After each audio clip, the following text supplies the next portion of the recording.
அதே மாதிரி செஞ்சேன். பரீட்சை முடிஞ்சு பிரசிடென்சி காலேஜில் எம்எஸ்சி வந்து சேர்ந்தேன். படிச்சுட்டு இருக்கும்போதே சிவில் சர்வீஸ் கமிஷன் எக்ஸாம் வந்துச்சு. நான் போய் எழுதினேன். நான் பாஸ் பண்ணிட்டேன். என் நண்பனுக்கு கிடைக்கல, 2 பேரும் தான் எழுதணும். இந்த இடத்துல ஒன்றை குறிப்பிடுகின்றேன். மத்திய அமைச்சர் பழனிமாணிக்கமும் நானும் வகுப்பு தோழர்கள். அவரும் வந்திருந்தார் அந்த பரீட்சைக்கு. கையில் கொஸ்டின் பேப்பரை வாங்கிட்டு நான் எழுதவே மாட்டேன், நான் எழுதுனா போலீஸ் ஆஃபீஸர் ஆகிடுவேன், எனக்கு போலீஸ் ஆஃபீஸர் வேண்டாம், நான் அரசியலில் தான் போவேன் அப்படின்னு சொல்லிட்டு பரீட்சையில் தான் வெளியில் போயிட்டார்.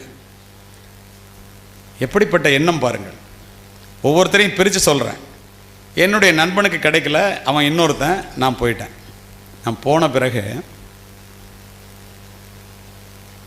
பல இடங்களிலே பணிபுரிந்து கடுமையான பயிற்சியை முடித்துவிட்டு காக்கி உடை அணிந்து, மாணவர்களே மாணவிகளே, எந்த எஸ்பி பங்களாவை பார்த்து கொண்டு ஒரு நாட்டுப்புறத்து ஏழை சிறுவனாக கல்லூரிக்கு சென்றேனோ அதே எஸ்பி பங்களாவிலே சிவப்பு விளக்கு சுழல காவல்துறை அணிவகுப்பு மரியாதையை ஏற்று என்னுடைய மனைவியுடனும் தாயுடனும் மாவட்ட கண்காணிப்பாளராக குடிபுகுந்தேன்.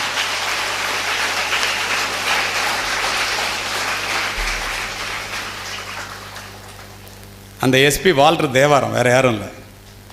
அன்றைக்கு மத்தியானம் சாப்பாட்டுக்கு அவரை வீட்டுக்கு கூப்பிட்டேன்.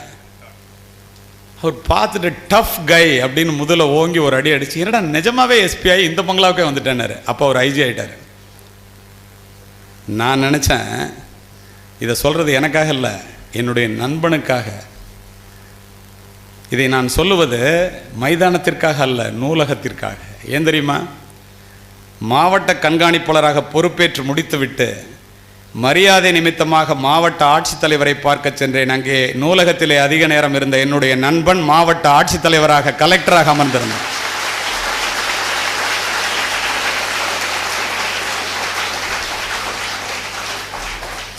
இப்போ தெரியுதா?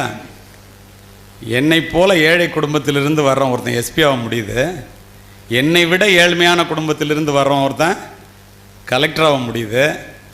அதை போன்ற ஒரு ஏழை குடும்பத்திலிருந்து வர்ற ஒருத்தன் நான் பரீட்சையே எழுத மாட்டேன்னு போய் மந்திரியாக முடியுது. அப்படின்னா இது அத்தனைக்கும் என்ன காரணம்? விடாமுயற்சியை தவிர வேறு என்ன இருக்க முடியும்? படிப்பை தவிர வேறு என்ன இருக்க முடியும்? உழைப்பை தவிர வேறு என்ன இருக்க முடியும்? லட்சியத்தை தவிர வேறு என்ன இருக்க முடியும்? நாங்களே இப்படி ஆக முடியும்னா இந்த மாதிரி திருமதி சந்திரா அவர்களுடைய பள்ளி, திருமதி பாணி அவர்களுடைய பள்ளி, திருமதி அப்துல் லத்தீப் அவர்களுடைய பள்ளி, இவர்கள் எத்தனை பேர் இங்கே வந்து ஒரு பள்ளிக்கூடத்தை ஆரம்பித்து உங்களை வந்து இங்கே உட்கார வச்சுருக்காங்களே. இந்த மாதிரி ஒரு தரமான பள்ளியில் என்ன மாதிரி உள்ளவனெல்லாம் தேடி தேடி கண்டுபிடிச்சி கொண்டு வந்து பேச வைக்கிற இந்த பள்ளிகளில் படிக்கிற நீங்கள் எத்தனை பேர் ஐஏஎஸ் ஐபிஎஸ் ஆக முடியும்? எத்தனை பேர் டாக்டர் இன்ஜினியர் ஆகும்? நினச்சி பாருங்கள்.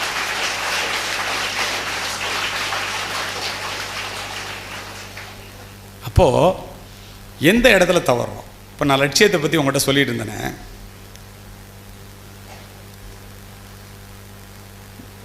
முழுசாக லட்சியம்னா என்னென்னா, வாழ்க்கை என்ற பாதையிலே நீ பயணிக்கும் போது ஒரே லட்சியத்தின் மீது உன்னுடைய கண்ணை வை, உன்னுடைய சிந்தனையை செலுத்து. இது இல்லைன்னா அது, டாக்டர் இல்லைன்னா என்ஜினியர். 2 முயல்களை விரட்டுகின்ற நாயினால், ஒரே நேரத்திலே 2 முயல்களை விரட்டுகின்ற நாயினால் ஒன்றை கூட பிடிக்க முடியாது. குறிபார்க்காத துப்பாக்கியும் இலக்கினை சென்றடையாத அம்பும் வீணானது மட்டுமல்ல, விபரீதமானது. லட்சியம் இல்லாத வாழ்க்கை என்பது முகவரி இல்லாத கடிதத்தை போன்றது. பராக் ஒபாமாவினுடைய பழைய முகவரியையும் அவர் வெள்ளை மாளிகைக்குள்ளே நுழைந்திருக்கின்ற இன்றைய முகவரியையும் இரண்டிற்கும் இடைப்பட்ட தூரத்தை பாருங்கள். அப்துல் கலாம் அவர்கள் என்ன அரண்மனையிலா பிறந்தார்? அவருடைய ராமநாதபுரத்து பழைய முகவரியையும் ஜனாதிபதி மாளிகைக்கும் இடையிலே உள்ள தூரத்தை பாருங்கள். உங்களுக்கு லட்சியம் என்பதனுடைய அர்த்தம் என்ன என்று புரியும். அதுதான் உண்மை.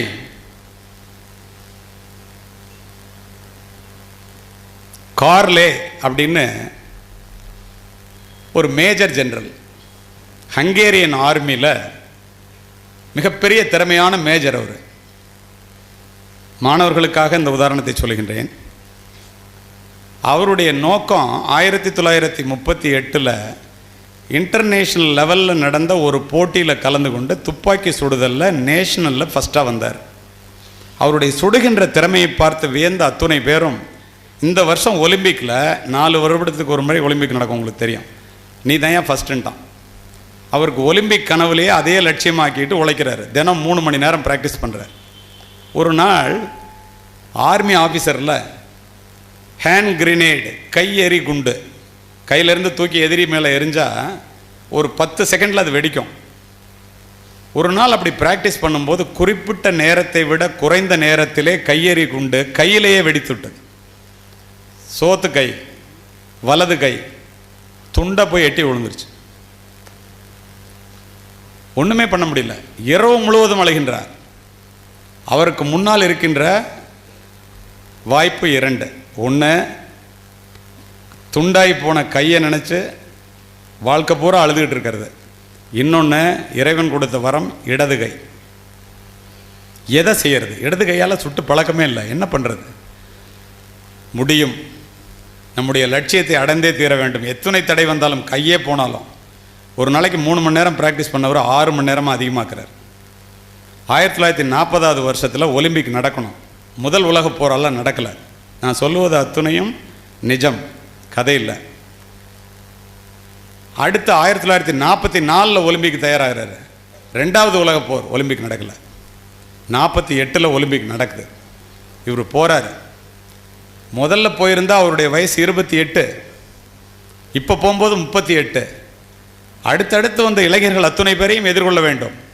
இவரை பார்த்தோன்னே எல்லோரும் சிரிக்கிறான். புதுசாக இடது கையால் ஒரு கையே இல்லாமல் நீ ப்ராக்டிஸ் பண்ணிவிட்டு எங்களை ஜெயிச்சிருவோம், நாங்கள்லாம் என்ன சாதாரண ஆட்களா அப்படின்னு சொல்கிறான். ஒன்றுமே பேசலை. அவர் போட்டியிலே கலந்து கொண்டார். மாணவர்களே, மாணவிகளே,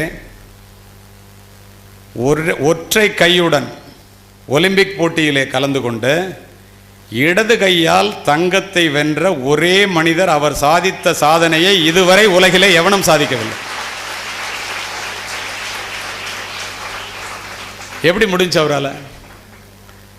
கையே போனதுக்கப்புறமா அந்த அவருடைய லட்சியத்திலேருந்து அவர் பின்வாங்கலே. நம்ம கொஞ்சம் படிக்கும்போது கஷ்டம் வந்துச்சுன்னா உடனே விட்டுறமே. எப்படி? சரி, நல்ல லட்சியம் இருக்கிறது. லட்சியத்திற்கு பின்னால் நம்பிக்கை நம்பிக்கைன்னு சொல்கிறாங்களே, அது என்ன நம்பிக்கைன்னா? எல்லாரும் நம்பிக்கையோடு தான் இருக்கிறதா நினைக்கிறோம். உங்களுக்கு தெரியுமா, ஒரு பறவை கூட மரக்கிளையிலே உட்காரும்போது கிளை முறிந்து விடுமே என்று அஞ்சுவதில்லை. காரணம், கிளை முறிந்தால் தன்னுடைய சிறகுகளை மட்டுமே நம்பியிருக்கின்ற அந்த பறவை சிறகுகளினால் பறந்துவிடும். உன்னையே நீ நம்ப கற்றுக்கொள். தன்னையே நம்பாதவனை உலகத்தில் யாரும் மதிக்க மாட்டார்கள். விழுந்து கிடந்தால் சிலந்தி கூட நம்மை சிறைப்பிடிக்கும்.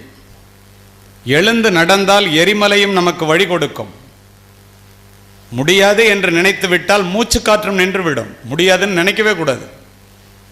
முடியும் என்று துணிந்து விட்டால் மூளைக்குள் மின்சாரம் பிறப்பெடுக்கும். தன்னம்பிக்கை என்னும் நெருப்பு பொறியை மனித மனம் தாங்கி நின்றால் எண்ணியது எண்ணியவாறு நடக்கும். இடையூறுகள் எரிந்து சாம்பலாகும். அதுதான் நம்பிக்கை. All power is within you. You can achieve anything and everything. Don't believe that you are weak. விவேகானந்தர். எல்லா சக்தியும் உன்னிடம் புதைந்து கிடக்கிறது. நீ வெளியில் போய் எங்கேயும் தேட வேண்டியதில்லை. உன்னால் முடியாதுன்னு மட்டும் நீ நினைக்காத. முடியும்னு நம்பு, நிச்சயமாக உன்னால் முடியும். ஏபிஜே அப்துல் கலாம் அவர்களை பற்றி நாம் பேசுகின்றோமே. ஏரோநாட்டிக் என்ஜினியரிங் முடிச்சுட்டு அவர் ஒரு பரீட்சைக்கு போகிறாரு. பாதி பேருக்கு தெரிஞ்சிருக்கலாம். 100 பேர் பரீட்சையில் கலந்து கொள்கிறார்கள். 23 வேலை பாக்கி இருக்குது. அதில் 23 வேலைகள் தான் வேக்கண்டாக இருக்குது. பரீட்சை மார்க் வருது. இவர் 24. முதல் பரீட்சையே அவருக்கு தோல்வி. இதை அவரே சென்ட் ஜோசப் கல்லூரியிலே சவுண்டையா கலெக்டர்ட்டையும் என்னட்டையும் நேரடியாக பேசினதை நான் சொல்கிறேன். அப்போது மனசு ரொம்ப நொந்து போய் தோல்வியினால் துவண்டு போய் அவருடைய ஆசிரியரை போய் பார்க்குறாரு. சின்னத்துறைன்னு சொல்லி திண்டுக்கல்ல இருக்கார். நீ இதற்காக உருவாக்கப்பட்டவன் அல்ல, நீ உருவாக்கப்பட்டதனுடைய நோக்கம் வேறு, மனம் தளராதே, முன்னேறு அப்படிங்கிறாரு. அப்படியே வர்றாரு, பேட்டரி ரீசார்ஜ் ஆன மாதிரி. உங்களுக்கு தெரியும் தானே மாணவர்களே மாணவிகளே, எந்த விமானப்படை ஒரு சிறுவனை வேலை இல்லை என்று நிராகரித்ததோ அந்த விமானப்படை, தரைப்படை, கப்பற்படை அத்துணை தளபதிகளுக்கும் தளபதியான ஜனாதிபதியாக ஆகி அணிவகுப்பு மரியாதையை ஏற்று இந்திய ஜனாதிபதியாகவும் அணு விஞ்ஞானியாகவும் நிரூபித்து காட்டினார். அவர்கிட்ட போய் கேட்டாங்க, எப்படி உங்களால் அப்படி முடிஞ்சுன்னு. 2 வார்த்தை சொன்னார். மாயமும் இல்லை, மந்திரமும் இல்லை, நம்பிக்கையும் உழைப்பு, உழைப்பு, உழைப்பு, உழைப்பு ஒன்றுமான் அப்படின்னு. சரி, நல்ல நம்பிக்கை இருக்கு, அதுக்கு பிறகு வேற என்ன வேணும்? முயற்சின்னு சொல்றாங்களே, என்ன? தெய்வத்தால் ஆகாதெனினும் முயற்சி தன் மெய்வருத்த கூலி தரும் என்ற வள்ளுவனின் வாசகம் மனித முயற்சிக்கு வள்ளுவன் தந்த மகா சாசனம் என்பேன். எல்லாரும் தான் முயற்சி பண்றோம், எல்லாராலையும் ஏன் ஜெயிக்க முடியல? நினைச்சு பாருங்க. உனக்கு வேண்டிய அத்துணையும் உன்னுடைய காலடியிலே கிடைக்கிறது. நீ செய்ய வேண்டியது முயற்சி மட்டும்தான். வெற்றியினுடைய மூல ஆதாரமே முயற்சி செய்வதுதான் விவேகானந்தர். அப்போ நம்ம முயற்சி செய்யலையா, அல்லது நம்முடைய முயற்சி போதுமானதாக இல்லையா? முயற்சிகள் தவறலாம், முயற்சி செய்ய தவறலாமா? என்னுடைய முயற்சி என்னை பல முறை கைவிட்டிருக்கிறது, ஆனால் நான் என்னுடைய முயற்சியை ஒரு முறை கூட கைவிட்டதில்லை. முயற்சி என்பது மாணவர்களே மாணவிகளே, முடிந்தவரை செய்வது முயற்சி அல்ல, முடியும் வரை செய்வதே முயற்சி. நீ எடுத்துக்கொண்ட காரியம் முடிக்கும் வரை செய்வதே முயற்சி.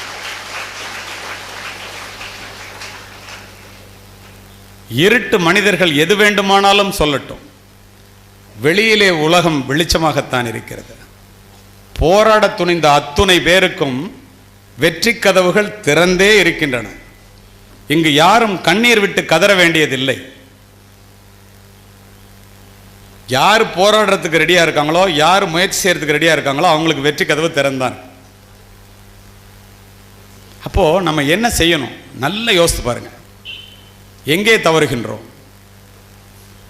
நம்மிடம் என்ன இல்லை என்பதை நினைத்தே நாம் கவலைப்பட்டு கொண்டிருக்கின்றோம். நம்மிடம் என்ன இல்லை என்பதை பற்றி தயவு செய்து சிந்திக்காதீர்கள். நம்மிடம் என்ன இருக்கிறது என்பதை பாருங்கள். தன்னிடம் இருப்பதை வைத்துக்கொண்டு எவன் ஒருவன் வாழ்க்கையிலே முன்னேறுகிறானோ அதுதான் உண்மையான முன்னேற்றம். இப்போ உங்களுக்கு புரிகிற மாதிரியே ஒன்று சொல்கிறேனே, கமலஹாசனை எல்லாருக்கும் தெரியும், செந்திலையும் எல்லாருக்கும் தெரியுமா இல்லையா? எப்படி? நடிப்பதற்குரிய அத்துணை சகலகலா லட்சணங்களும் பொருந்தியவன் என்று கமலஹாசனை கூறுகிறார்கள். அவர் நடிகனாக இருந்து வர்றது எல்லாருக்கும் தெரியறதுல ஆச்சரியம் இல்லை. செந்தில்கிட்ட அந்த மாதிரி அழகு இல்லைன்னு நான் நினைக்கிறேன்.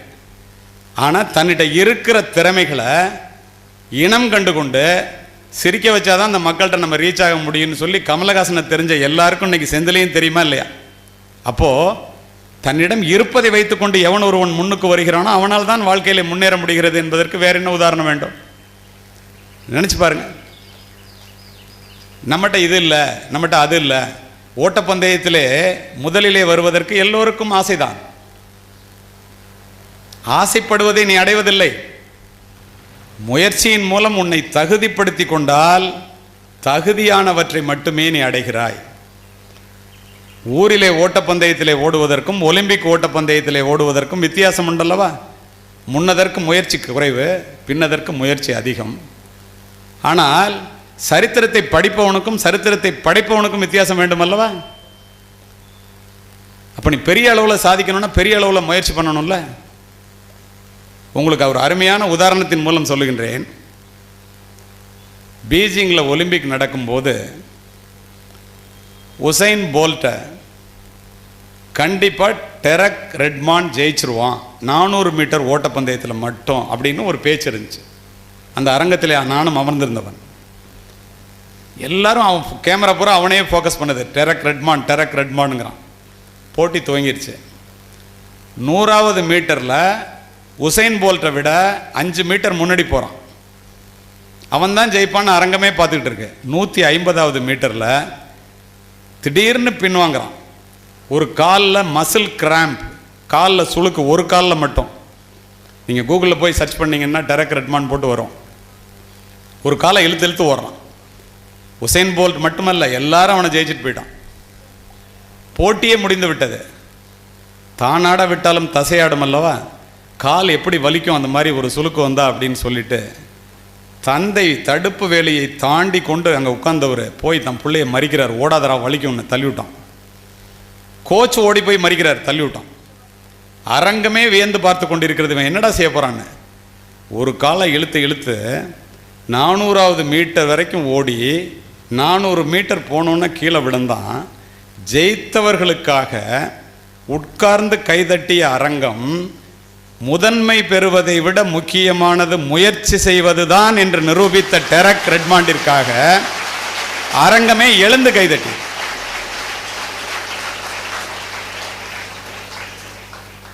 அப்போ அந்த முயற்சிங்கிறது எந்த அளவுக்கு அவன் மனசில் பதிஞ்சிருந்தா, தான் தோக்க போகிறோன்னு தெரிஞ்சு உயிர் போகிற வலியை பொறுத்துக்கிட்டு கடைசி வரைக்கும் போயிட்டான்ல. அத்தனை பேருக்கு ஒரு உதாரணத்தை உண்டாக்கிட்டான்ல.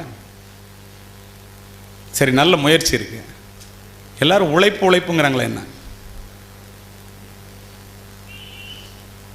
சிறு வயதிலேயே உழைப்பின் மூலமாக உன்னை நீ வருத்தி கொண்டால் முதிர் வயதிலே பின் நாட்களிலே உன்னுடைய வாழ்க்கை உனக்கு சுலபமாகிவிடும். சிறு வயதிலேயே உன்னை நீ சுலபமாக்கி கொண்டால் வாழ்க்கை உனக்கு முழுவதும் கடினமாகிவிடும். உடல் உழைப்பை மட்டுமே நம்பி மாடாய் உழைத்து ஓடாய் தேய்ந்து போகின்ற கோடிக்கணக்கான நபர்களில் நீயும் ஒருவன் ஆகக்கூடாது என்று நினைத்தால், இப்போ டை கட்டிட்டு எல்லாரும் உட்காந்துருக்கீங்க இல்லையா, இந்த மாதிரியா அறிவை யூஸ் பண்ணி வேலைக்கு போகணும் அப்படின்னு நீ நினச்சேன்னா, பாணி அவர்கள் உங்களுக்கு இதெல்லாம் கொடுக்கறது சும்மா நினச்சிக்காதீங்க. இப்போதே அவர் உங்களை மிகப்பெரிய ஆளுமைகளாக பார்க்கின்றார். அந்த மாதிரி நீங்கள் வரணும்னு நினைக்கிறாரு. அப்படி நீ வரணும்னா சின்ன வயதில் கஷ்டப்பட ரெடியாரு, இல்லைன்னா காலம் பூரா கஷ்டப்படணும். ஆர்னால்டு ஸ்வாஷ்மேக்கர் கூட உலகத்தில் பாடி பில்டிங் காம்படிஷனில் ஃபஸ்ட்டு வந்தான்ல, அவன் கூட தன்னுடைய சக்தியில் பாதிக்கு மேலே பயன்படுத்தலடா, உடம்புல சக்தி அவ்வளோ இருக்குங்கிறான். உன்னதமானது உடம்பு. அவன் போய் ஒரு எலும்பு தோலுமாக போய் சேர்றான் ஒரு ஜிம்மில். அங்கே இருக்கிறவங்களாம் அவனை பார்த்து சிரிக்கிறான், நீ போய் ஜெயிக்க போறியான்னு. அவன் சொல்கிறான், 5 வருஷத்தில் நான் தாண்டா வேர்ல்டு நம்பர் 1ங்கிறான். அவனுடைய பயிற்சியையும் முயற்சியையும் உழைப்பையும் பார்த்து விட்டு ஒரு நாள் அந்த ஓனர், அந்த பாடி பில்டிங் கோச், அவன் அசந்து போய் ராத்திரி 2 மணிக்கு போகிறான். 2 மணிக்கு எக்ஸசைஸ் பண்ணிகிட்டு இருக்கான். ஏண்டா உனக்கு பைத்தியமாடா, 6 மணி நேரமும் பண்ணிகிட்டு இருக்க, செத்து போயிடுவாங்கிறான். சிரிச்சுக்கிட்டே பண்ணுறான். கடைசியாக அவன் சொன்ன மாதிரி வேர்ல்டு நம்பர் 1 வந்தான், உங்களுக்கு தெரியும். அப்போ அந்த பயிற்சியாளர்கிட்ட போய் கேட்குறான், here is a man, he has no limitation for his training அப்படின்னா. தன்னுடைய உழைப்புக்கு அவனுக்கு லிமிட்டேஷனே கிடையாதுன்னா. அவன்கிட்ட போய் சொன்னான், அத்தனை பேரையும் வச்சுக்கிட்டு எல்லாரும் கை கொடுக்க வந்தான். அவனை பார்த்து சிரிச்சவன்லாம், எப்படி ஜெயிச்ச அப்படின்னா. அவன் என்ன சொன்னான் தெரியுமா, தமிழில் உங்களுக்கு சொல்கிறேன். நீ பெரிய முயற்சியில் ஈடுபடும் போது இந்த உலகம் உன்னை பார்த்து வீண் முயற்சி என்று சொல்லும். நீ ஜெயித்த பிறகு அதே உலகம் உன்னை பார்த்து விடாமுயற்சி என்று பாராட்டும்.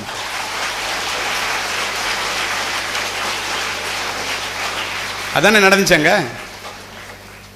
நீ டாக்டர் ஆகணும்னு சொன்னா பக்கத்தில் உள்ளவன் சிரிப்பான். நீ டாக்டர் ஆனால் எப்போ டாக்டர் ஆகிட்டம்மா.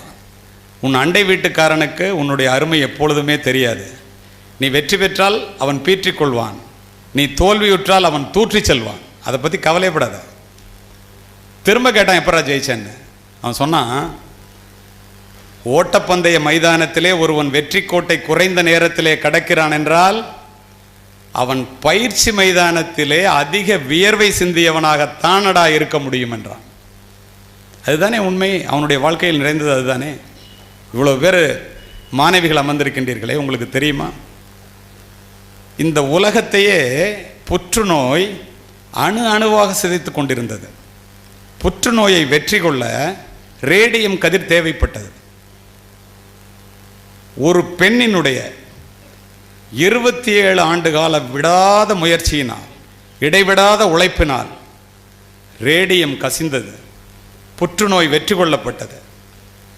உலகத்திலேயே வேதியியலுக்காகவும் இயற்பியலுக்காகவும் ஏழை குடும்பத்திலிருந்து பிறந்து வந்த 2 நோபல் பரிசுகளை பெற்ற ஒரே பெண்மணி மேரி கியூரி அம்மையார் தான்.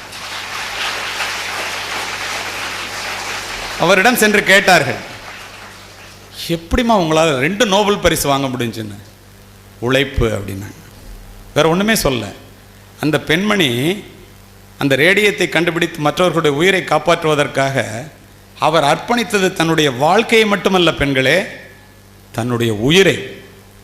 அந்த ரேடியம் கதிர்வீச்சு உடலிலே பட்டு இறந்தே போனார். ஆனால் இன்று எத்தனை உயிர்கள் வாழ்ந்து கொண்டிருக்கின்றன. What we have done for ourselves will die with us. What we have done for others will remain and is immortal. நமக்காக செய்து கொள்வது நம்மோடு மறைந்து போகும். மற்றவர்களுக்காக செய்வது மட்டுமே இந்த உலகத்தில் நிலைத்து நிற்கும். அதனால்தான் ஒரு சாதாரண மோகன்தாஸை, ஒரு சாதாரண வழக்கறிஞரை மகாத்மா என்று அழைக்கின்றோம்.